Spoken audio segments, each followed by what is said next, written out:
ولا ذلك من الشاهدين والشاكرين والحمد لله رب العالمين. إن الله وملائكته يصلون على النبي يا أيها الذين آمنوا صلوا عليه وسلموا تسليما. اللهم صل على سيدنا ومولانا محمد وعلى آله وأصحابه سيدنا ومولانا محمد وبارك وسلم عليه. الصلاۃ والسلام علیک یا سیدی یا رسول اللہ وعلی آلک واصحابک یا حبیب اللہ.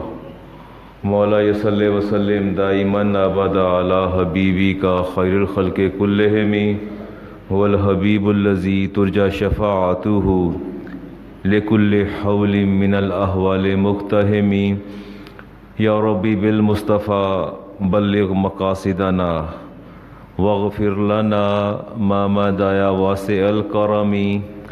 یا اکرم الخلق مالی من الوذ به سواك عند حلول الحادث الامم. ثم الرضا عن ابی بکر وعن عمر وعن علی وعن عثمان ذی الکرم. مولا صلی وسلم دائما ابدا علی حبیبک خیر الخلق کلہم. سورہ نحل کی میں نے آیا مبارکہ تلاوت کی ہے. اللہ رب العزت ارشاد فرماتے ہیں کہ افطرا اور جھوٹ، غلط بیانی وہی لوگ کرتے ہیں الذین لا یؤمنون بآیات اللہ، جنہیں اللہ کی آیات، اس کی نشانیوں پر ایمان اور یقین نہیں ہوتا. اللہ تعالیٰ نے انسان کو احسن تقویم پہ پیدا کیا، معتدل صورت پہ، اور پھر اس کو برتری بخشی، اس طرح بخشی کہ اس کے دل کے اندر نور ایمان رکھ دیا اور قوت گویائی عطا فرما دی، زبان عطا فرما دی، جو ہمارے قلب و نظر کی ترجمانی کرتی ہے، ہمارے جذبات کی، ہمارے احساسات کی، ہمارے خیالات کی ترجمانی کرتی ہے. حجم کے اعتبار سے زبان سب سے چھوٹی ہے، لیکن اپنے عمل کے اعتبار سے، اطاعت و نافرمانی کے اعتبار سے یہ سب سے زیادہ بڑی ہے. کفر و ایمان کا ظہور زبان کے ذریعے ہوتا ہے. ہر چیز کی تصدیق، تائید، تردید، اس کی موجودگی، اس کا عدم موجود ہونا، زبان اس کا اظہار کرتی ہے. میں اپنے طبقہ علماء کو دیکھتا ہوں اور سوشل میڈیا کی بازگشت بھی سنائی دیتی ہے. مساجد کے اندر بھی میں نے لوگوں کو دیکھا جمعہ کا خطبہ دیتے ہوئے. اگرچہ فضائل اساس اور بنیاد ہے ایمان کی، لیکن سوال یہ پیدا ہوتا ہے کہ جو اسلام کی تعلیمات ہیں وہ کس نے بیان کرنی تھی؟ آپ یہ دیکھیں کہ رسول کریم علیہ السلام نے اعلان نبوت فرمایا.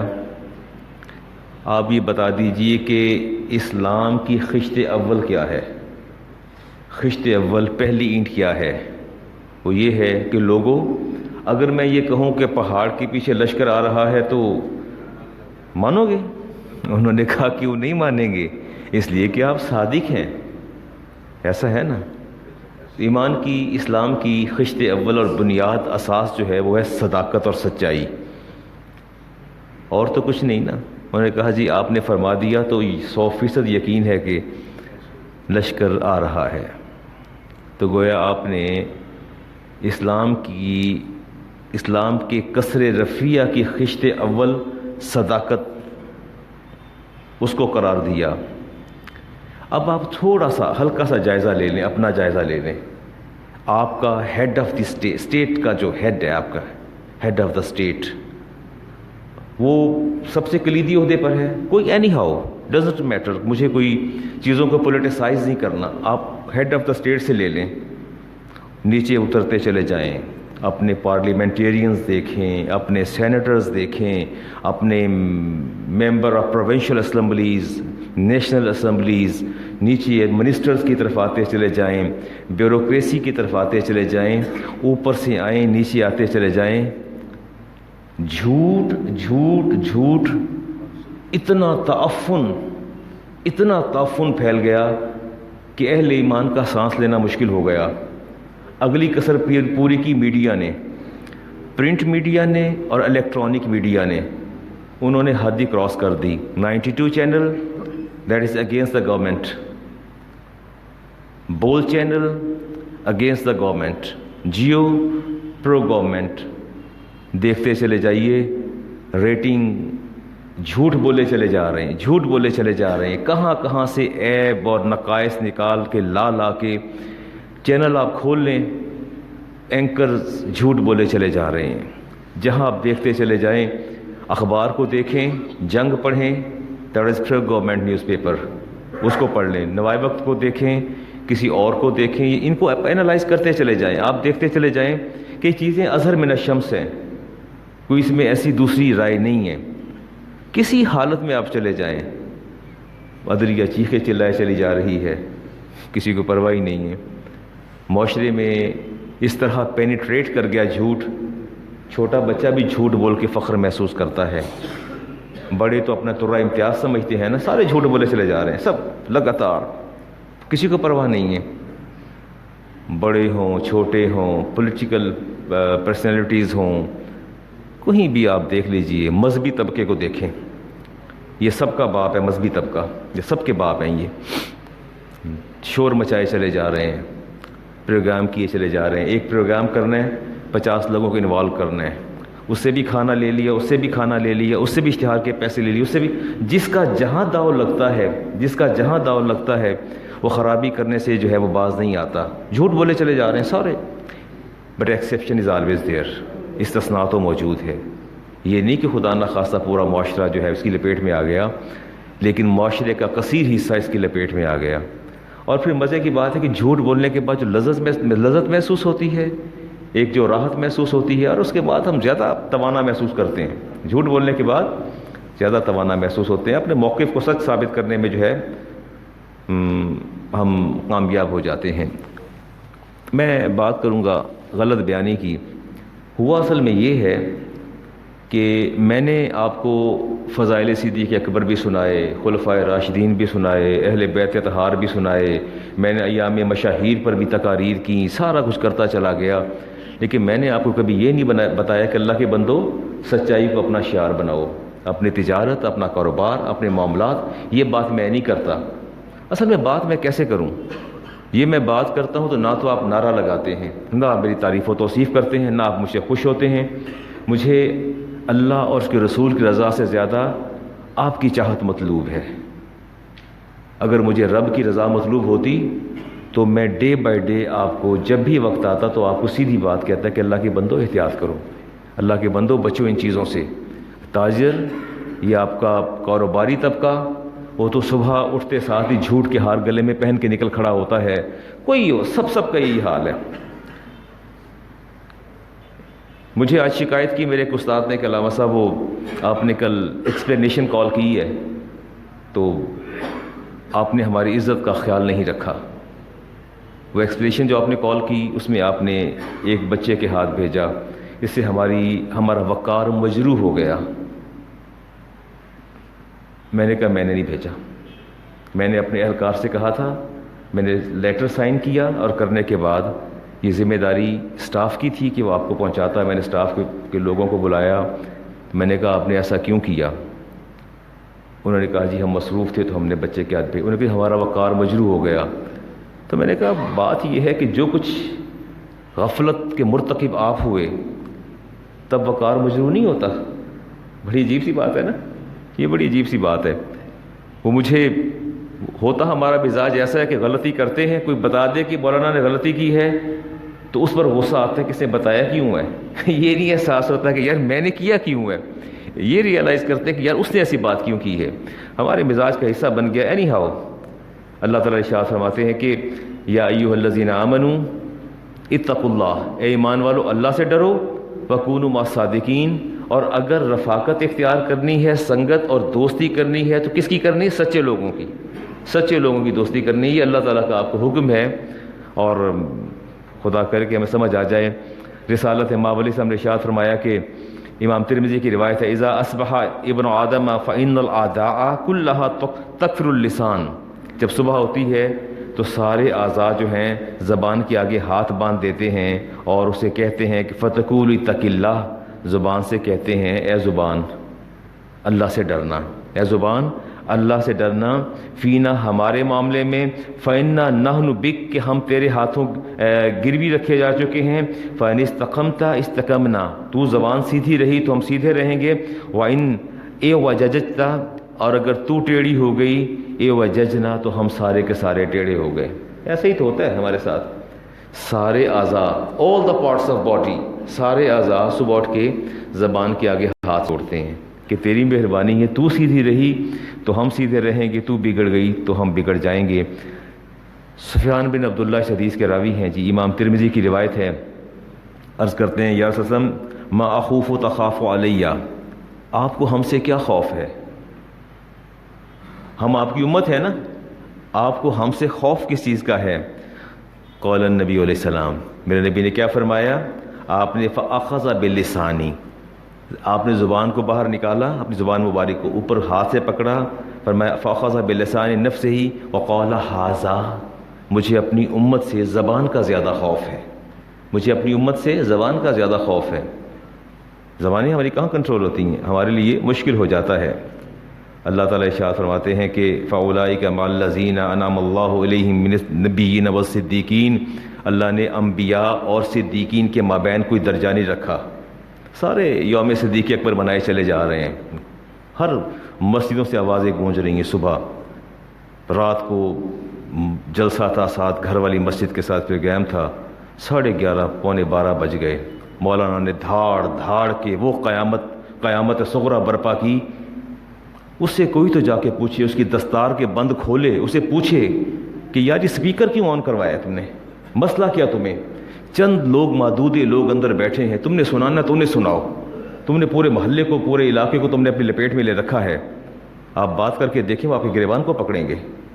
دین تو چونکہ گھر میں بیٹھ کے تیار ہوتا ہے نا، کوئی پرواہ نہیں ہے، باہر موٹر سائیکل سائیکل گاڑیاں وہ لگا دیں، راستے بلاک کر دیے، یوم صدیق اکبر منایا جا رہا ہے۔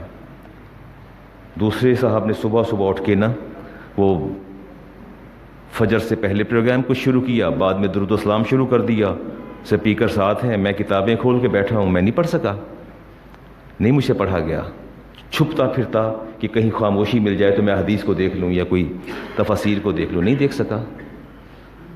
نہیں، یہ دین نہیں ہے، یہ تو کوئی میرا من چاہا دین ہے جو میں نے خود تیار کر لیا اپنے گھر میں بیٹھ کے۔ اللہ سے ڈرنا چاہیے۔ اگر کہا جائے کہ ان کے سپیکر بند کر دیے جائیں اور اذان اور خطبے کے لیے استعمال کیے جائیں، کیوں یہ نوبت آئی؟ اگر آپ لوگ اسٹریم لائن رہتے تو یہ نوبت نہ آتی، فل والیوم سے سپیکر کھول کے آپ لوگ جو کچھ لوگوں کو حشر کرتے ہیں، یہ کوئی دین نہیں ہے، نہ یہ کوئی عشق مصطفیٰ ہے، یہ تو اپنا ہی پیمانہ ہے جو ہم نے تیار کر رکھا ہے۔ امام احمد بن حنبل نے حدیث کو نقل کیا، سیدنا صدیق اکبر حدیث کے راوی ہیں، فرماتے ہیں کہ میں رسالت مآب علیہ السلام کے سامنے بیٹھا تھا تو آپ نے خطبہ دیتے دیتے آپ نے رونا شروع کر دیا، فرمایا ایاکم والکذب وایاکم والکذب، اے میرے صحابہ جھوٹ سے بچنا، جھوٹ سے بچنا، فإنہ مع الفجور وہما فی النار، فرمایا یہ جھوٹ فسق و فجور کو لے کے آتا ہے اور جہنم میں لے جانے کا سبب بنتا ہے، جھوٹ جہنم میں لے جانے کا سبب بنتا ہے۔ موسیٰ علیہ السلام نے رب سے پوچھا کہ بندہ کون سا بہتر ہے، میرے رب نے فرمایا جس کی زبان پر جھوٹ نہ آئے۔ تو ہم تو ایسے ہی کرتے ہیں۔ اچھا اب تو جھوٹ جو ہے وہ عادت ثانیہ، فطرت ثانیہ بن گئی ہے۔ آپ کہیں علامہ صاحب مجھے ایک کام ہے آپ سے، اب میرا دل نہیں چاہ رہا آپ کے ساتھ جانے کو، تو میں نے کہنا میں آئی ایم آلریڈی انگیجڈ، میں تو پہلے سے مصروف ہوں، مجھے تو کوئی میں نہیں انگیج تھا، میں نے کہہ دینا ہے، اور پھر میں نے خوش بھی ہونا ہے کہ چنگا یار مغرور تھا، جان چھٹ گئی، یہ نال جانا پینا سی۔ اب یہ نہیں میں سوچ رہا کہ میں نے جھوٹ بولا ہے، کہہ دیا جائے کہ جی اس وقت آپ مؤخر فرما لیں، پھر کسی وقت اس کو دیکھ لیں گے۔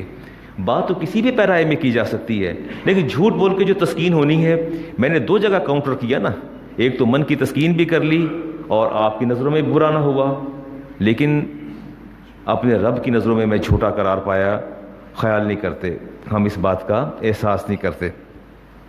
آپ مجھ پر ٹرسٹ کرتے ہیں۔ ہمارا غلط بیانی کرنا سب سے خطرناک کام ہے علماء کا، اور اچھا معتمد ساتھی جو ہوتے ہیں، آپ دیکھ لیں یہ سلمان یوسفی صاحب بیٹھے ہیں، یہ مجھ پر بہت بھروسہ کرتے ہیں، ڈاکٹر فیصل صاحب، افتخاری، بڑے لوگ مجھ پر بڑا ٹرسٹ کرتے ہیں، اور اگر آپ کو پتہ چل جائے علامہ صاحب تو بہت جھوٹ بولتے ہیں، اور جب میں نے حدیث پڑھنی ہے، بات کرنی ہے، اسے اثر کیا کرنا ہے، انہوں نے کہنا یار یہ علامہ صاحب پتہ نہیں کی پہ کہندے نے، اور اگر میرا شعار سچائی اور صداقت ہوگا تو آپ نے کہنا یار جو کچھ مولانا نے کہا وہ ٹھیک کہا، وہ غلط بات نہیں کرتے، جو کچھ کہا ٹھیک کہا انہوں نے۔ ہم اس بات کو نہیں سوچتے، اپنے بھائیوں سے خیانت کرتے ہیں۔ ابو داؤد شریف کی حدیث لے رہا ہوں، رسالت امام علیہ السلام نے فرمایا کہ بورت خیانتن، سب سے بدترین خیانت یہ ہے ان یحدث اخاک حدیثا هو لک به مصدق وانت له به کاذب، آپ اپنے بھائی پر بھروسہ کرتے ہیں، آپ اس کی تصدیق کر رہے ہوتے ہیں اور وہ جھوٹ بول رہا ہوتا ہے۔ آپ اس کی مثال یوں لے لیجئے نا کہ آپ مجھے کہتے ہیں یار بدر صاحب ایسے آدمی نہیں ہے، بدر صاحب نے کام نہیں کیا، یہ تو ایسے ہے ہی نہیں، اور میں جھوٹ بولے چلا جا رہا ہوں، میں غلط بات کر رہا ہوں، آپ میری تصدیق کر رہے ہیں، آپ میری تصدیق میرے کردار کے اعتبار سے کر رہے ہیں کہ یار یہ بندہ ٹھیک ہے، اور میں جھوٹ بول کے آپ کے اعتماد کو ٹھیس پہنچا رہا ہوں۔ میرے نبی نے فرمایا بدترین خیانت یہی ہے جس کا کوئی تصور نہیں کر سکتا، اور یہ ہمارا بزنس مین طبقہ، امام بہقی کی روایت سنن کبریٰ سے لی میں نے، حدیث کا نمبر 19866، رسالت امام علیہ السلام تشریف لے جا رہے تھے، اور آپ کپڑا خرید کے دیکھیں، کسی جگہ بھی آپ دیکھ لیں، پہلی بات خدا کی قسم، اللہ کی قسم، خدا کی قسم، رب کی قسم، رسول کی قسم، قسمیں کھا کے مال بیچتے جائیں گے۔ بکری کا سودا ہو رہا تھا جی، بکری کا، رسول کریم علیہ السلام سامنے سے گزرے اور آپ نے دیکھا دونوں قسمیں کھا رہے تھے، دونوں، اس نے کہا خدا کی قسم میں اس سے کم نہیں کروں گا، یہ اتنے کی آئی، اس نے کہا اللہ کی قسم میں نے اتنے دینے ہیں۔ جب آپ واپس تشریف لائے تو سودا ہو چکا تھا، معاملہ طے ہو چکا تھا، آپ نے دونوں کی طرف دیکھا، فرمایا اوجب احدہما بالاسم والکفارۃ، فرمایا تم دونوں میں سے ایک گناہ گار ہے اور ایک پر کفارہ ہے، تم دونوں میں سے ایک گناہ گار ہے اور ایک کفارہ ہے۔ جب میں نے یہ بات آپ سے کہی، جب میں نے کہی کہ اللہ کی قسم یہ میری اتنے کی چیز آئی ہے اور اتنے کی نہیں آئی، میں نے انڈیو بینیفٹ لیا، پروفٹ لیا آپ سے، تو میں نے خدا کی قسم کھائی، سودا تو میرا بک گیا لیکن اس سے برکت اٹھ گئی، اب مجھے اس کا قسم کا کفارہ دینا پڑے گا۔ فرمایا ایک کفارہ دے گا اور دوسرا گناہ گار ہو گیا۔ یعنی اپنا سودا بیچنے کے لیے بھی ہم نے رب کا سہارا لیا۔ اور آپ ذرا ٹھنڈے دل سے سوچیں کہ جب کوئی بندہ قسم کھاتا ہے وہ دوسرے کے بنیادی حقوق کو سلب کرتا ہے، جب بندہ قسم کھاتا ہے وہ دوسرے کے بنیادی حقوق کو سلب کر لیتا ہے۔ وہ کیسے کر لیتا ہے؟ آپ دیکھیں کہ میں نے آپ سے کچھ خریدنا ہے، آپ کہتے ہیں، نذیر صاحب کہہ دیتے ہیں جی میں کہتا ہوں نذیر صاحب یہ اتنے کی چیز ہے، اللہ کی قسم، اب وہ بندہ سوچے گا یار اللہ کی قسم کھا رہا ہے۔ میرے نبی نے فرمایا جب سودا کرنے جاؤ اتنی بحث کرو کہ تمہیں پسینہ آ جائے، تمہیں کیا آ جائے؟ پسینہ آ جائے، اتنی بحث کر کے اس کی قیمت کو نیچے لاؤ اور اس پر سودا کرو، جھگڑتے بحث کرتے تمہیں پسینہ آ جانا چاہیے۔ اور جب اگلے بندے نے قسم کھا لی، رب کی قسم کھا لی، تو اس کے بعد پھر جواز نہیں رہ جاتا، آپ نے میرا بنیادی حق سلب کر لیا نا، اب آپ نے تو اللہ کی قسم کھا لی، اب میں رب کو دیکھوں یا اس چیز کو دیکھوں؟ اب بھی میں آپ پر اعتبار نہ کروں۔ موسیٰ علیہ السلام تشریف لے جا رہے تھے، آپ نے ایک آدمی کو گناہ کرتے دیکھا، غلطی کرتے دیکھا، آپ نے اسے روکا، فرمایا یہ کیا کر رہے ہو، تم نے گناہ کیا؟ کہتا ہے میں نے تو نہیں کیا۔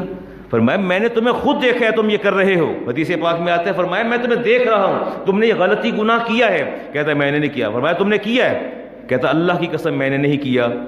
موسیٰ علیہ السلام نے فرمایا صدقت ربی وقذبت نفسی، میرا رب سچا ہے، میرا نفس جھوٹا ہے، میں تجھے کچھ نہیں کہتا، میں تجھے کچھ نہیں کہتا، تو نے رب کی قسم کھا لی ہے، اب رب کی قسم کھانے کے بعد میں تو اسے بات نہیں کرتا، ٹھیک ہے تو نے نہیں کیا گناہ، میں اپنے نفس کو جھٹلا دیتا ہوں لیکن میرا رب سچا ہے۔ آپ یہ دیکھیں کہ جب قسم کھاتے ہیں تو آپ دوسروں کے بنیادی حقوق بھی تو سلب کرتے ہیں، جس کا نہ کبھی مجھے خیال آیا، نہ کبھی، ہم بالکل پرواہ نہیں کرتے ان چیزوں کی۔ رسالت امام علیہ السلام نے ارشاد فرمائی یہ تاجر لوگ جو ہیں یہ فجار ہیں، یہ زیادہ گناہ گار ہیں۔ آپ سے پوچھا گیا کہ تجارت حلال نہیں؟ فرمایا نہیں حلال تو ہے، ولاکنہم یحلفون، یہ قسمیں بہت کھاتے ہیں تاجر، ویاسمون، گناہ گار ہوتے ہیں، یحدثون ویکذبون، بحث کرتے ہیں اور جھوٹ بولتے ہیں اور جھوٹ بول کے سودا بیچتے ہیں۔ میں سمجھتا ہوں کہ ان معاملات میں تو ہمیں کم از کم خیال کرنا چاہیے۔ القذب ينقص الرزق، فرمایا تمہارا جھوٹ تمہارے رزق کو کم کر دیتا ہے، تمہارا جھوٹ تمہارے رزق کو کم کر دیتا ہے، ہم اس کا خیال نہیں کرتے۔ اللہ تبارک و تعالیٰ کے رسول نے امام مسلم کی حدیث ہے، ابن عبداللہ ابن مسعود اس کے راوی ہیں، فرمایا کہ لا یزال العبد یکذب ویتحری ذالک القذب، بندہ جھوٹ بولتا چلا جاتا ہے، جھوٹ بولتا چلا جاتا ہے، خیال نہیں کرتا، حتی یکتب عند اللہ کذاب، اللہ تعالیٰ فرماتا ہے کہ اس کو کذاب اور جھوٹا لکھ دو، روز محشر جب یہ اٹھے گا اس کی پیشانی پر کذاب لکھا جائے گا، جب یہ قبروں سے نکلیں گے ان کی پیشانی پر کذاب لکھا جائے گا، یہ جھوٹے لکھے جائیں گے۔ اور بہت سی چھوٹی چھوٹی باتیں ہوتی ہیں جن کی ہم پرواہ نہیں کرتے۔ بچہ صبح اسکول جانے پر ضد کرتا ہے، کسی چیز پہ ضد کرتا ہے، ہم اسے کہتے ہیں اچھا بیٹے چل اسکول چلو، میں تمہیں وہ ریموٹ والی گاڑی لے کے دے دوں گا، ریموٹ والی گاڑی، وہ بچہ خوش ہو جاتا ہے کہ ریموٹ والی گاڑی آ جائے گی، اور اسکول تو بھیج دیتے ہیں، کہاں وہ گاڑی کا نہیں ریموٹ والی، کس نے جانا بازار، کس نے خریدنی ہے، پرواہ نہیں ہے۔ ٹیمپٹیشن، بچوں کو جھوٹ بولنا، قائل کرنا، ان کو راضی کر لینا، روتے بچے کو ہنسا لینا، دلاسا دے دینا۔ ہاں، ابو داؤد کی حدیث کا نمبر 4991، عبداللہ ابن عامر فرماتے ہیں کہ رسالت ماء علیہ السلام میں چھوٹا سا تھا، ہمارے گھر تشریف لائے اور میں ضد کر رہا تھا، میری والدہ نے بلایا، فقالتها تعالی اوتیتا، فرماتی بیٹا ادھر آؤ، میں تمہیں کچھ چیز دیتی ہوں، میرے پاس آ جاؤ، رو نہ ضد نہ کر، میں تمہیں کوئی چیز دے دیتی ہوں۔ میرے نبی نے ارشاد فرمایا کیا تو نے ارادہ کیا ان توتی ہو، کچھ دینے کا ارادہ کیا؟ عرض کیا ہاں میں نے ارادہ کیا، اندر 2-3 کھجوریں پڑی ہیں تو میں اٹھا کے اس کو دینا چاہتی تھی، ضد کر کے باہر جا رہا ہے۔ آپ نے فرمایا اچھا، فرمایا قال اردت ان توتی تمرا فقال لها لو لم توتیہ شیئا، اگر تو اسے کوئی چیز نہ دیتی کتبت علیک کذبۃ، تو اللہ تعالیٰ کے نزدیک جھوٹی اور کذاب لکھی جاتی۔ بچوں کو دلاسے نہ دیا کریں، ویسے ان کو کنسول کریں، راضی کریں، اور اگر زبان سے بات نکل گئی ہے کہ میں تجھے لے کے دوں گا تو پھر لے کے دیں، پھر یہ کام نہ کریں، یہ غلطی نہ کریں۔ میرے نواسے اور میری بیٹی اس وقت پاکستان میں ہیں، اور یعنی آپ دیکھیں بچوں کا، وہ لوگ ان کو میں دیکھتا ہوں ہر بات کو مانیٹر کرتے ہیں، ہر بات کو واچ کرتے ہیں، اور میں نے کہا اچھا بیٹا میں آپ کو زو لے کے جاؤں گا، تو 1-2-3 دن لوڈ تھا کام کا بہت زیادہ، تو کہتے ہیں ممی یہ نانا ابو نے تو زو کی بات کی، آج 1 ہفتہ گزر گیا ہے، تو یہ کیا کرے نانا ابو، انہوں نے اپنے پرومس کو فلفل کیوں نہیں کیا؟ تو آپ تو کہتی ہیں کہ نانا ابو بہت اچھے گریٹ آدمی ہیں، تو وہ تو دیکھیں وہ تو پرومس کیا ہوا ہے کل لے کے جاؤں گا، پرسوں لے کے جاؤں گا، یہ کر کیا رہے ہیں نانا ابو؟ کہا بیٹا مصروف ہیں، کہ تو کہتے ہیں پھر ٹائم جو دیا اس پر پورا تو کرے نا، وہ چھوٹے 6-7 سال کے نواسے میرے، یعنی وہ بات اس طرح کرتے ہیں، ہر بات کو بچے پن پوائنٹ کرتے ہیں۔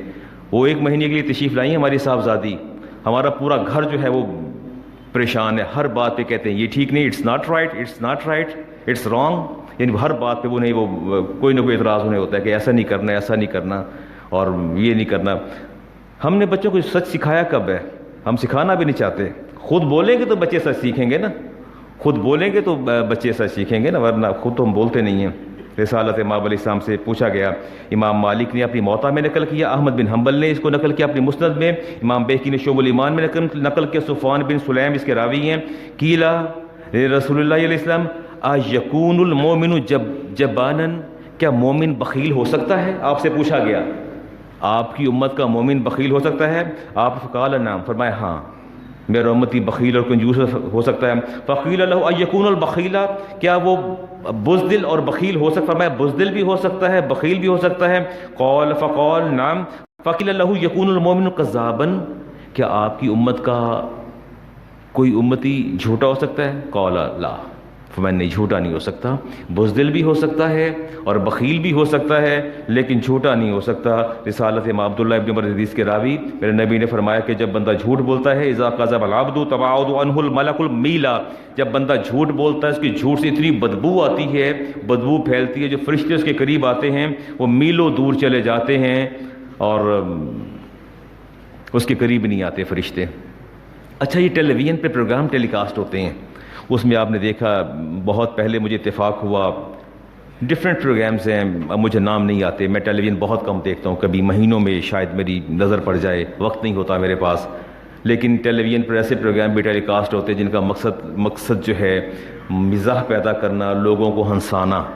اور وہ کس طرح ہنساتے ہیں وہ آپ کو بھی پتہ ہے، وہ کیا کیا باتیں کرتے ہیں. اور اگر آپ اپنی لائف میں آ جائیں تو آپ کو بھانڈ نظر آئیں گے، آپ کو ایسے لوگ نظر آئیں گے. اور سم ٹائم ہمارے اندر خود ایسے ایلیمنٹ موجود ہوتے ہیں جو دوسروں کو ہنساتے ہیں، جھوٹی بات کر کے ہنساتے ہیں، خیال نہیں کرتے. میں امام ترمذی کی روایت لوں گا، ابو داؤد شریف میں بھی روایت موجود ہے. اور میرے نبی نے فرمایا ویل لمن یحدث فکیف لیضحک بہ القوم، فرمایا برباد ہو گئے وہ لوگ جو اپنے دوسرے دوستوں کو ہنسانے کے لیے جھوٹ بولتے ہیں. من گھڑت سی بات کر دیں گے، آپ کھلا جائیں گے، ہنسنا شروع کر دیں گے. فرمایا برباد ہو گئے وہ لوگ جو دوسروں کو ہنساتے ہیں. فرمایا ان کا انجام یہ ہوتا ہے ویل اللہ ویل اللہ ویل اللہ، خدا نے انہیں برباد کر دیا، خدا نے انہیں برباد کر دیا، رب نے انہیں برباد کر دیا. جو دوسروں کو ہنساتے ہیں، ہمارے وہ اینکر پرسن زیادہ پاپولر ہیں جو اس طرح کے کامیڈین ہوتے ہیں یا کامیڈی پروگرامز کرتے ہیں، تو یہ تو بربادی کا پیغام ہے ان لوگوں کے لیے. ہم بیٹھے کس بات پر کہہ کے لگا رہے ہیں. میں امام ترمذی کی روایت لوں گا جی. میرے نبی نے فرمایا ان العبد لا یقول الکلمۃ لا یقولها الا لیضحک بہ الناس، فرمایا کوئی بندہ ایسی بات کہتا ہے جو خلاف واقعہ ہوتی ہے اور دوسروں کو ہنسانے کے لیے بات کرتا ہے، یہوی بہا فی النار ابعد من الثریہ، اس کو اتنے فاصلے سے جہنم میں پھینکا جاتا ہے جتنا آپ کی یہ سریہ ہے یا کہکشاں ہے، وہاں سے جہنم میں پھینکا جاتا ہے. فرمایا بعد فیما بین السماء والارض، اتنا زمین اور آسمان کے مابین فاصلہ ہے، اس فاصلے سے زیادہ انہیں جہنم کے اندر پھینکا جاتا ہے. جو لوگ دوسروں کو ہنسانے کے لیے جھوٹ بولتے ہیں. رسالت مابعد امام بخاری کی روایت لے رہا ہوں جی. چھوٹی چھوٹی باتوں میں ہم بات کرتے رہتے ہیں. آپ ٹیلی فون کر دیں علامہ صاحب کہاں ہیں، بیٹھا میں سمن آباد بھی ہوتا ہوں، کہتے ہیں میں تو جوہر ٹاؤن ہوں. بیٹھا میں ڈاکٹر فیصل صاحب کے پاس بیٹھا ہوتا ہوں اور میں کہتا ہوں میں تو داتا دربار بیٹھا ہوں. کمال نہیں ہو گیا؟ ہاں. تو یہ گناہ بے لذت، یہ گناہ بے لذت جس کا میں بھی عادی ہوں اور ہماری پوری قوم اور ہمارے جو ایلیٹ کلاس اور ہمارے پولیٹیشین، یہ آپ دیکھ لیں نا کیا تماشا لگ گیا. یہ سینیٹرز کیسے ان کی پرچیزنگ اور سیلنگ ہو رہی ہے، آپ دیکھیں تو یہ تماشا کیا لگ گیا. ہر بندہ جھوٹ بولے چلا جا رہا ہے، ہر بندہ جھوٹ بولے چلا جا رہا ہے. آپ کے پارلیمنٹیرین آپ ان کو دیکھ لیں، آپ کے جتنی بھی یہ پولیٹیکل آپ کے یہ لوگ ہیں، اور جوڈیشری چیخیں چلی جا رہی ہے، چلائے چلی جا رہی ہے. کہیں پیناما پیپر سامنے آ رہے ہیں، کہیں کچھ سامنے آ رہا ہے. کوئی اپنی ڈیول نیشنلٹی جو ہے اس کو چھپائے بیٹھا ہے. مجھے بھی آج لیٹر دے دیا سیکرٹری صاحب نے کہ اپنے دیکھیں آپ کے زیر انڈر جو لوگ آتے ہیں ان میں کس کس کی ڈیول نیشنلٹی ہے. مجھے بھی لیٹر آ گیا کہ علامہ صاحب آپ کی تو نہیں ڈیول نیشنلٹی. میری کہاں سے آ جانی ہے؟ سوال یہ کہ ہم ڈسکلوز کرنے کو تیار ہی نہیں ہیں. وفائیں کہاں گئی وطن کے ساتھ، محبت کہاں گئی وطن کے ساتھ. میرے نبی نے ارشاد فرمایا، امام بخاری کی حدیث، میں نے خواب میں دیکھا ایک شخص میرے پاس آیا اور مجھے لے چلا، اور پھر مجھے دوسرا شخص اس کے ساتھ شامل ہو گیا. احدہما قائم والآخرۃ جالس، ایک کھڑا دوسرا بیٹھا. وہ میں ترجمہ حدیث کا کر دیتا ہوں. تو آپ نے فرمایا کہ میں نے دیکھا کہ لوہے کے آنکڑے جو ہیں ان کی دونوں باچھوں کے اندر ڈالے گئے اور زور سے کھینچے گئے، اور یہ گدی کی طرف آتا، اس کو چھوڑتے وہ واپس لوٹتا، اور دوسرا کھینچا جاتا وہ پھر واپس لوٹتا. سلسلہ چلتا رہا. فرمایا فقلت للذی اقامنی، میں نے پوچھا جو مجھے خواب میں لے کے آیا ہے، یہ تو مجھے کیا دکھا رہے ہو، یہ کیا دکھایا جا رہا ہے؟ ما ھذا، یہ کیا ہے؟ فقال ھذا رجل کذاب، یہ آپ کی امت کے جھوٹے شخصوں کا انجام ہے. یعذب فی قبرہ الی یوم القیامۃ، یہ جھوٹوں کو قبر کے اندر عذاب دیا جائے گا الی یوم القیامۃ، جب تک قیامت قائم نہیں ہوتی ان کا یہی انجام ہوتا رہے گا. اللہ کے بندے جھوٹ نہ بولا کریں، جھوٹا بولا کریں. بس اوقات میں بات نہیں کرنا چاہتا، مجھے پتہ ہے کہ میں اگر سچ کہوں گا تو میرے لیے مشکل ہو جائے گی. میں جواب ہی نہیں دیتا بات کا، خاموش ہو جاتا ہوں کہ یہ بات کرنی اگر یہاں خلاف مصلحت ہے تو خاموش ہو جایا کریں، خاموش ہو جایا کریں. اچھا باتیں بڑی عجیب ہوتی ہیں. مجھ سے ایک نوجوان نے سوال کیا کہ علامہ صاحب عدت، میں بھی چلتا ہوں مسائل کی طرف چلتا ہوں، عدت کے بارے میں پوچھا کہ عدت، میں نے کہا جی عدت تو ہے نا، قرآن نے اس کا فیصلہ دیا، بیوہ کے لیے 4 مہینے 10 دن کی عدت ہے اور مطلقہ کے لیے 3 حیض ہے. تو انہیں اگر کوئی نہ کرے تو؟ میرے پاس تو اس کا جواب نہیں ہے، میرے پاس کوئی جواب نہیں اس کا. اگر میں بات کروں گا تو بات کہیں اور نکل جائے گی. میں نے اپنے ایک عزیز سے کہا کہ باجماعت نماز ادا کیا کرو، خیال کیا کرو. اسے کہا جی دل چاہے گا تو کر لوں گا، دل چاہے گا تو نہیں کروں گا. کیا کہا جائے اس کا؟ اللہ کے بندو ایسے نہیں کہنا، ایسے نہیں کہنا. یہ کہنا ہے کہ دعا کریں اللہ مجھے توفیق عطا فرمائے کہ میں باجماعت نماز ادا کروں. آپ دعا فرما دیجیے, آپ دعا فرما دیجیے اللہ مجھے توفیق عطا فرما دے. میرے نبی نے فرمایا کہ میری امت کے یہ لوگ ایسے لوگ ہیں جن کے منہ میں آنکڑے لوہے کے ڈالے جائیں گے اور اس کے بعد کھینچا جائے گا. میں روایت ابو دردہ صحابی رسول نے روایت لے رہا ہوں, کہتے ہیں فقلت, میں نے اپنے نبی سے پوچھا یا رسول اللہ حل یزن المومن, یہ مومن آپ کی امت کے کیا یہ زنا بھی کریں گے یا کرتے ہیں؟ قد یکون ذالک, فرمایا ہاں کبھی کبھی ایسا ہو جائے گا جو بے خوف ہو جائیں گے میرے امتی, وہ زنا بھی کریں گے, بدکاری بھی کر بیٹھیں گے. فرمایا قال یا نبی اللہ حل یکذب المومن, کیا مومن جھوٹ بھی بولے گا؟ قال لا لا لا, جھوٹ نہیں بولے گا. مومن, میری امت کا مومن جو ہے وہ جھوٹا تو نہیں ہو سکتا, زنا کر لے گا کبھی کبھی, وہ غلطی کر گزرے گا. اب آپ اس کو اینالائز کر لیجئے کہ ایک طرف بدکاری اور زنا ہے اور دوسری جانب جھوٹ ہے, اور اس کے بعد اپنے سوشل میڈیا کو دیکھ لیجئے, اپنے الیکٹرانک میڈیا کو دیکھ لیجئے, اپنے پرنٹ میڈیا کو دیکھ لیجئے, اپنے پولیٹیشین کو دیکھ لیجئے. آپ کو ہر جگہ اتنا تعفن نظر آئے گا کہ آپ کو سچ اس کی مہک بہت کم کہیں جو ہے وہ آپ کو سونگھنے کو ملے گی. رسالت ماں علیہ السلام دعا کیا کرتے تھے, دعا فرماتے تھے اللہم طہر قلبی, اے اللہ میرے دل کو پاکیزہ فرما دے, میں نفاق, نفاق سے میرے دل کو پاک فرما دے, و فرجی من النار, اے مالک من الزنا, اور میری شرمگاہ کو زنا سے محفوظ فرما لے, و لسانی من القذب, اور میری زبان کو جھوٹ سے بچا لے.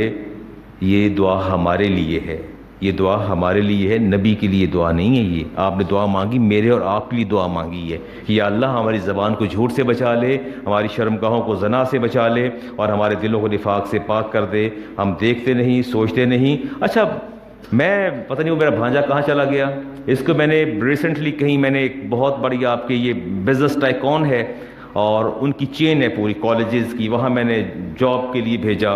تو آڈیٹر کی جاب تھی, آڈٹ کے لیے جاب پہ گئے اور وہاں ایک ہفتے کے بعد واپس آنا پڑا.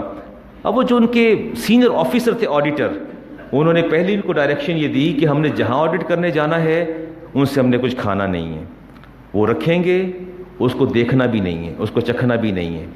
وہ کہتے ہیں جی ایک, اب اس نے 7 دن مسلسل میں ٹیلی فون کیا کہ ماموں یہ حال ہوا آج. اب حال کیا ہوا؟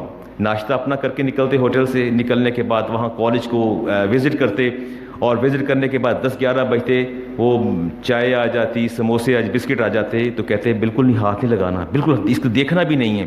وہ کہتے ہیں یہ تو ماموں تو کہتے ہیں یہ رزق ہے, تو بددعا دیتا ہے. تو کہتا ہے نہیں, ہاتھ نہیں لگانا. چائے ٹھنڈی ہو جائے, بسکٹ خراب ہو جائے, سموسے, اس کو ہاتھ نہیں لگانا. کہتے ہیں میں نے پھر بمشکل سے ایک بسکٹ اٹھایا, دوسرا اٹھایا, تو مجھے انہوں نے بہت ڈانٹا.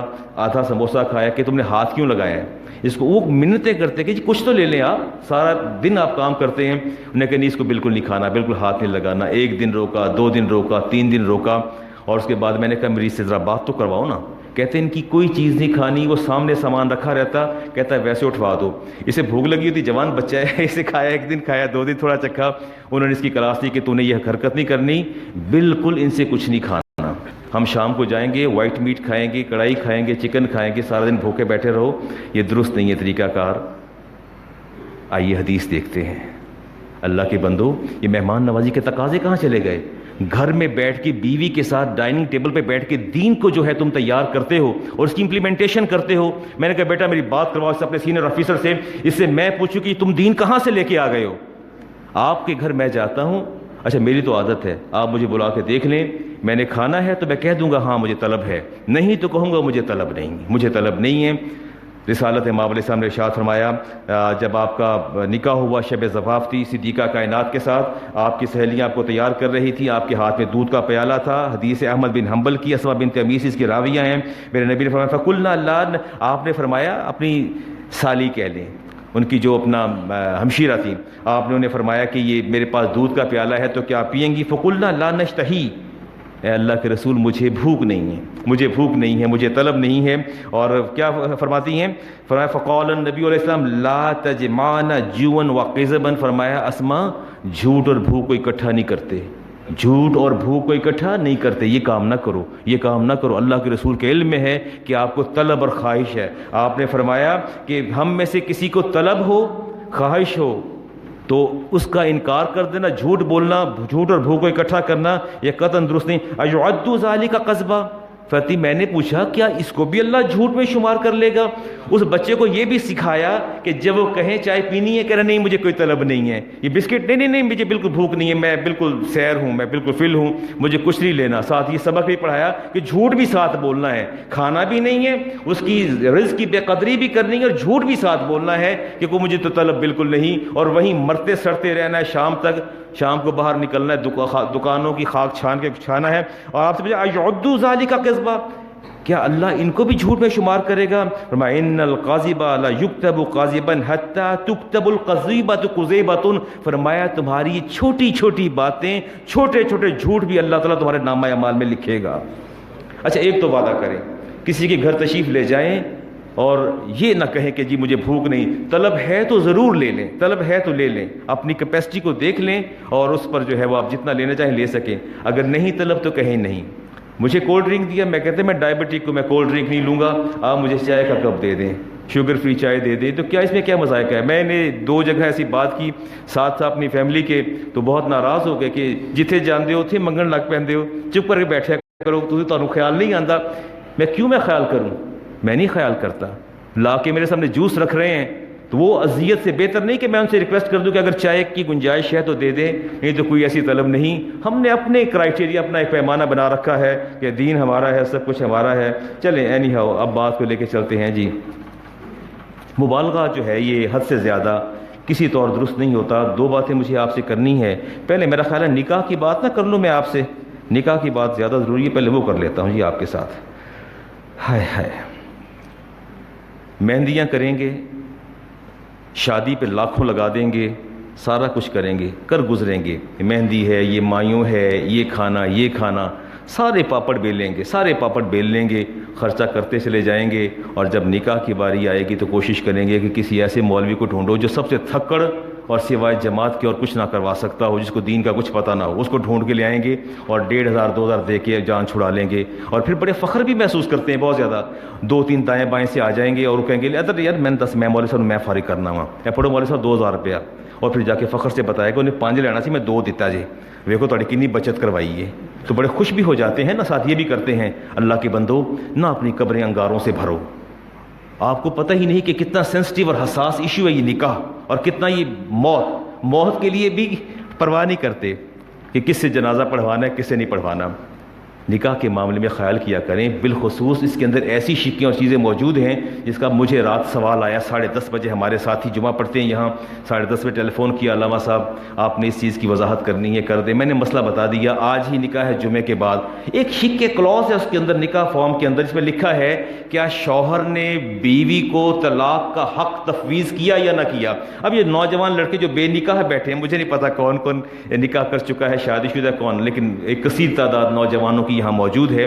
اب میں انہیں یہ گائیڈ لائن دے رہا ہوں، لکھا ہوتا ہے کیا شوہر نے بیوی کو طلاق کا حق دے دیا ہے۔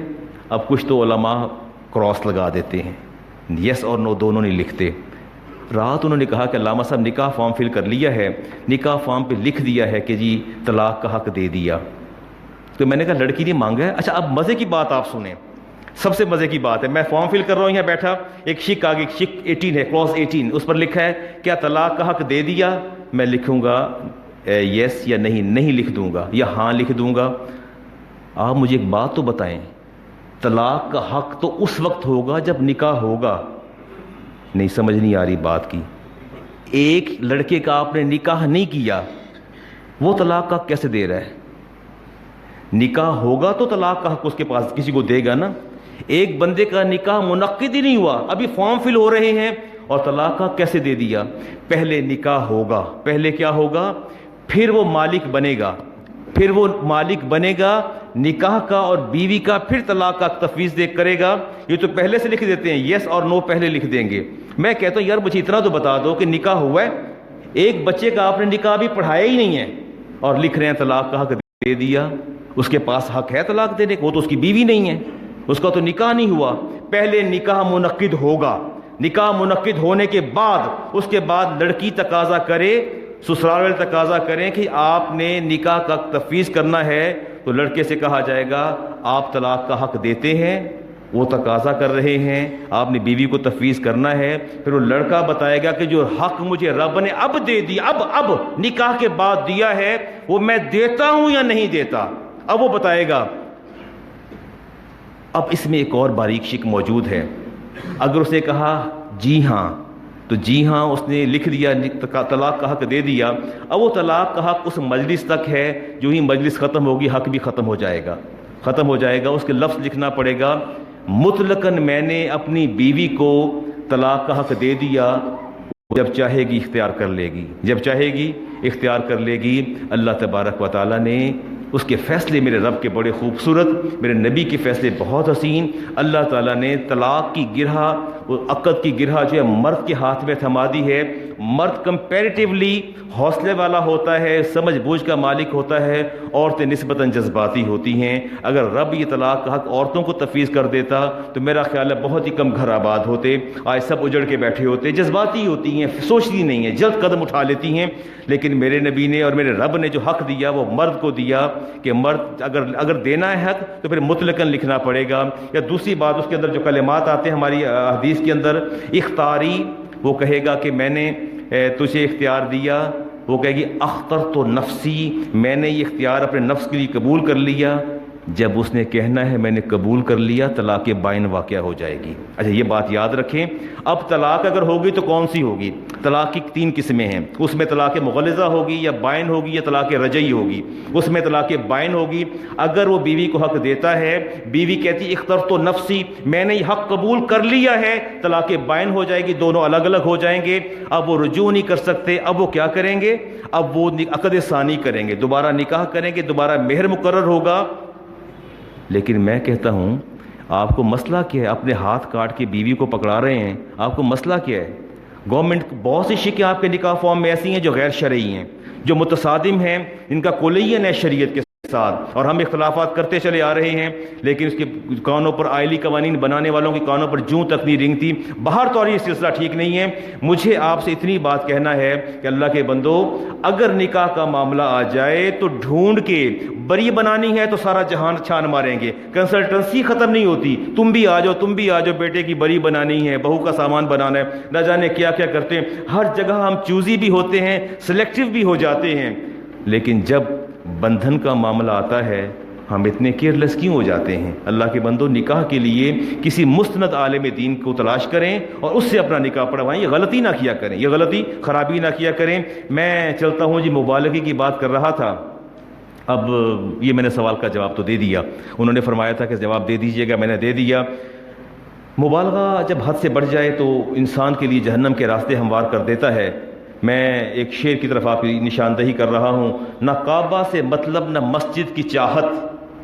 آپ کہیں گے بدر صاحب پھر شروع ہو گئے نعت خوانوں کے خلاف۔ میں ملامتی فرقے سے ہوں اور لوگ مجھے نہیں بلاتے، کوشش کرتے ہیں اس مولوی صاحب کو نہ بلاؤ، پھڈے باز بندہ ہے، یہ پھڈا ڈال کے جائے گا، یہ نعت خوانوں کے ساتھ الجھ کے جائے گا۔ الجھنا، اب یہ شعر سنیے جو میں نے سنا، اب یہ شعر بھی سن لیجئے۔ نہ کعبہ سے مطلب نہ مسجد کی چاہت، نہ کعبہ سے مطلب نہ مسجد کی چاہت، فقط دل میں حاکم تمنا یہی ہے۔ سبحان اللہ نہیں کہنا، خاموش رہنا آپ نے۔ فقط دل میں حاکم تمنا یہی ہے، اگر مل جائے نقش پائے احمد تو میں مر جاؤں سر کو جھکائے جھکائے۔ کیپ یور سیلف سائلنٹ، خاموش رہیے۔ 2 چیزوں کو نگیٹ کیا گیا، 2 چیزوں کو۔ پہلی چیز نگیٹ کی گئی، نہ کعبہ سے مطلب، مجھے کعبہ سے کوئی کنسرن نہیں ہے، مجھے کوئی کنسرن نہیں ہے، نہ میرے دل میں کوئی مسجد کی چاہت ہے، نہ کوئی تمنا مسجد کی ہے۔ حاکم اس کا شاعر کا نام ہے، کہتے ہیں میری صرف چاہت یہ ہے کہ مجھے نقش پائے مصطفیٰ کریم علیہ السلام میسر آ جائے تو میں سر جھکا کے مر جاؤں۔ نگیٹ کیا کعبہ کو۔ آئیے دیکھتے ہیں جی، دونوں شاعر اللہ ہیں، دونوں کو مقابل لایا گیا اور تنقیص اور توہین کا پہلو نکلا۔ میں سورۃ جن کی آیت نمبر 18 لے رہا ہوں، وَأَنَّ الْمَسَاجِدَ لِلَّهِ۔ اللہ فرماتا ہے یہ مسجدیں میرا گھر ہیں، یہ مسجدیں میرا گھر ہیں۔ فَلَا تَدْعُوا مَعَ اللَّهِ أَحَدًا، میرے گھر کی یہ شان ہے کہ جب میرے گھر میں آیا کرو تو مجھے پکارا کرو۔ اللہ فخر سے فرما رہے ہیں کہ یہ مسجد میرا گھر ہے. میں کہتا ہوں مجھے مسجد کی کوئی چاہت نہیں, مجھے مسجد کی کوئی چاہت نہیں. سورۃ حج کی آیت لے رہا ہوں, وَمَن يُعَظِّمْ شَعَائِرَ اللَّهِ فَإِنَّهَا مِن تَقْوَى الْقُلُوبِ. اللہ فرماتے ہیں کہ یہ میری نشانیاں ہیں, ان کی تعظیم کیا کرو. یہ مساجد میری نشانیاں, بیت اللہ میری نشانی, صفا و مروہ میری نشانی, حجر اسود میری نشانی, حتیم میری نشانی, قربانی کا جانور میری نشانی. ان کی تعظیم کیا کرو. رسالت امام علیہ السلام نے 18 مہینے نماز ادا کی بیت المقدس کی طرف اپنا رخ انور کر کے. 18 مہینے میرے نبی کی ذات مسلسل نمازوں میں اپنا رخ انور آسمان کی جانب کر کے آپ دیکھا کرتے تھے. یہود و نصارہ تانے دیتے تھے کہ دین تو اپنا لے آئے ہیں, قبلہ بھی اپنا لے آؤ نا, قبلہ تو ہمارا ہے, دین اپنا لے آئے ہیں. یہ اہل ایمان مسلمان دین تو اپنا لائے ہیں, ہمارا قبلہ چھوڑو نا ہمارا قبلہ. 18 مہینے میرے نبی کی ذات مسلسل نمازوں میں اپنے رب کے لیے آسمان کی جانب دیکھتے رہے. بالآخر میرے رب نے آیات سورۃ بقرہ کی نازل فرمائیں, قد نرا تقلب وجہک فی السماء. اے محمد علیہ السلام, محبوب کریم علیہ السلام, ہم آپ کے چہرے کو بار بار آسمان کی جانب اٹھتا مسلسل دیکھ رہے تھے, مسلسل دیکھ رہے تھے. فَلَنُوَلِّيَنَّكَ قِبْلَةً تَرْضَاهَا. اب ہم نے آپ کے قبلے کی تحویل کر دی ہے, اور قبلہ بھی وہ بنایا ہے جس پر آپ راضی اور خوش ہیں. قبلہ بھی کون سا بنایا ہے؟ جس پر آپ راضی اور خوش ہیں. فولی وجہ کا شطر المسجد الحرام. آپ ایسا کیجئے کہ اپنا رخ انور مسجد حرام کی جانب کر لیجئے. ہم نے یہود و نصارہ کے منہ بند کر دیے ہیں, یہ تانے دیتے تھے رخ ادھر کر لیجئے. تو بات کیا سمجھ آئی کہ یہ قبلہ جو ہے یہ محبوب خدا کی تمنا اور چاہت اور خواہش پر اللہ نے عطا فرمایا ہے. یہ آپ کیسے عاشق لوگ ہیں, یہ کیسا عشق ہے آپ کا کہ جس کی نبی تمنا کر رہے ہیں کہ یا اللہ یہ قبلہ میرا بدل ڈال, اور میری چاہت اور میرا قبلہ جو ہے یہ بیت اللہ ہونا چاہیے. آپ کہتے ہیں نہ کعبہ سے مطلب, نہ مسجد کی چاہت, نہ آپ کو مسجد چاہیے نہ کعبہ. جس چیز کی نبی نے چاہت کی اس کو آپ نگیٹ کر رہے ہیں, اور نہ جانے آپ کہاں جا رہے ہیں. بڑی میں شاعروں کے حوالے سے تو کیا بات کروں گا. زبان زد عام قوالی ہے جی, وہ آپ سنتے ہیں, اور میں زور دیتا ہوں ذہن پر الفاظ مجھے یاد نہیں, اس کا جو مطلع ہے وہ میرے ذہن میں ہے, لیکن مدینے چلے آؤ صابری برادران نے اس کو گایا. یہ ایسے ہی ہے نا. اب ریسنٹلی کسی پاپ سنگر نے بھی اسے گایا ہے. اب ہر چھوٹا بڑا بچہ اسے گاتا ہے, مدینے چلے آؤ, ہے نا ایسا. ہاں, تاجدار حرم, تاجدار, ایسا آف کورس تاجدار حرم. اس کا ایک مطلع ہے جی. مطلع کیا ہے؟ جنت بھی گوارا ہے مگر میرے لیے. لسن, جنت بھی گوارا ہے مگر میرے لیے, اے کاتب تقدیر مدینہ لکھ دے. آپ کو پتہ ہے گوارا کا مطلب کیا ہے؟ آج لغت اٹھا کے دیکھیے گا, فیروز اللغات دیکھیے گا. گوارا کا مطلب ہے کہ میرے جنت بھی میں برداشت کر لوں گا, جنت بھی میں برداشت کر لوں گا. اے کاتب تقدیر. کاتب تقدیر کون ہے؟ اللہ. کاتب تقدیر کون ہے؟ اے مالک, یہ تیری جنت مجھے گوارا نہیں ہے, تو مدینہ لکھ دے, تیری جنت کی مجھے قطعاً ضرورت نہیں ہے. آئیے چند حدیث لیتے ہیں جی, اس پر دیکھتے ہیں کیا کرنا ہے. اگلا شعر بھی سنیے. بھاتی نہیں مجھے جنت کی جوانی. میرے نبی نے فرمایا کہ جنت میں کوئی بوڑھا نہیں ہوگا, سب جوان ہوں گے, اللہ سب کی جوانی لوٹا دے گا. ٹھیک ہے, کہتے ہیں بھاتی نہیں مجھے جنت کی جوانی, سنتا نہیں میں حوروں سے جنت کی کہانی. نہ مجھے حوروں سے کہانی سننی ہے, نہ مجھے جنت کی کہانیاں سننی ہیں, نہ مجھے جنت کی جوانی بھاتی اور پسند ہے. مجھے کچھ پسند نہیں ہے, نگیٹ کیا جا رہا ہے. آئیے دیکھتے ہیں, یا حدیث لیتے ہیں. سب سے پہلے امام بخاری کی حدیث لیں گے. حدیث کا نمبر 7423. قول النبی علیہ السلام فَإِذَا سَأَلْتُمُ اللَّهَ. اے میرے صحابہ, اے میرے امتیوں, جب بھی اللہ سے مانگو فاسألوا الفردوس, اللہ سے جنت فردوس مانگو. جب سے رب سے جب بھی مانگنا ہے, کیا مانگنا ہے؟ جنت نہیں مانگنی. یا اللہ تو رحمان اور رحیم ہے, تیرے قبضہ قدرت میں سب کچھ ہے, تو اسے لینی ہے تو کیا لینی ہے؟ جنت فردوس. بسم اللہ الرحمن الرحیم. فَإِنَّهُ أَوْسَطُ الْجَنَّةِ. فرمایا جنت فردوس جو ہے یہ جنت کا درمیانی حصہ ہے. وَأَعْلَى الْجَنَّةِ, اور یہ سب سے اعلیٰ ترین جنت ہے. اے میرے امتیوں, رب سے مانگو, کیا مانگو؟ جنت فردوس, یہ سب سے بہترین جنت ہے. آئیے میں اگلی روایت لیتا ہوں. امام ترمذی کی حدیث کا نمبر 2572. انس اس کے راوی ہیں. قول النبی علیہ السلام من سأل اللہ الجنہ ثلاث مرات. جب کوئی بندہ 3 بار اللہ سے جنت مانگتا ہے، یا اللہ جنت عطا فرما دے، یا اللہ جنت عطا فرما دے، اے مالک جنت عطا فرما دے، قولت الجنہ، پھر جنت خود پکارتی ہے اللہم ادخلہ الجنہ، یا اللہ مجھے مانگ رہا ہے داخل فرما دے نا، اس کو داخل فرما دے۔ 3 دفعہ جو بندہ جنت مانگتا ہے، میں نے امام ترمذی کی حدیث اور راوی بھی بتایا اور حدیث کا نمبر بھی بتایا، 3 دفعہ جو مانگتا ہے جنت خود ملتجی ہو جاتی ہے، رب کی بارگاہ میں التجا کرتی، مالک یہ میری تمنا کر رہا ہے، اسے تم مایوس نہ کر۔ صدیقہ کائنات فرماتی ہیں، ابن ماجہ کی روایت ہے، حدیث کا نمبر 3846، صدیقہ کائنات فرماتی ہیں کہ انا رسول اللہ علمہ ھذا الدعاء، میرے نبی مجھے بار بار یہ دعا سکھایا کرتے، بار بار سکھایا کرتے، فرماتے اے عائشہ مانگو اللہم اسألک الجنہ، اے اللہ میں تجھ سے تیری جنت کا سوال کرتی ہوں۔ یہ خود میرے نبی سکھاتے، اے اللہ میں تجھ سے تیری جنت کا سوال کرتی ہوں، وما قرب الیہا من قول او عمل، اے اللہ میں تجھ سے ہر اس قول اور عمل کا سوال کرتی ہوں جو مجھے جنت سے قریب کر دے۔ اے اللہ میں تجھ سے ہر اس قول کہ میرے منہ سے ایسی بات نکال جو مجھے جنت کے قریب کر دے، مجھ سے ایسے اعمال و افعال جو ہیں ان کا ارتکاب کروا، یا اللہ مجھ سے وہ عمل جو ہیں وہ ہو جائیں جو مجھے جنت کے قریب کر دیں۔ میرا خیال ہے آپ کو بات سمجھ آ گئی ہوگی، آ گئی سمجھ؟ لکھنے والا ایسے اشعار گناہ گار، ٹھیک ہے، پڑھنے والا گناہ گار، ان اشعار پر سبحان اللہ کہنے والا گناہ گار، دے فال ان آ سیم کیٹیگری، وہ سارے کے سارے ایک ہی کیٹیگری میں فال کرتے ہیں۔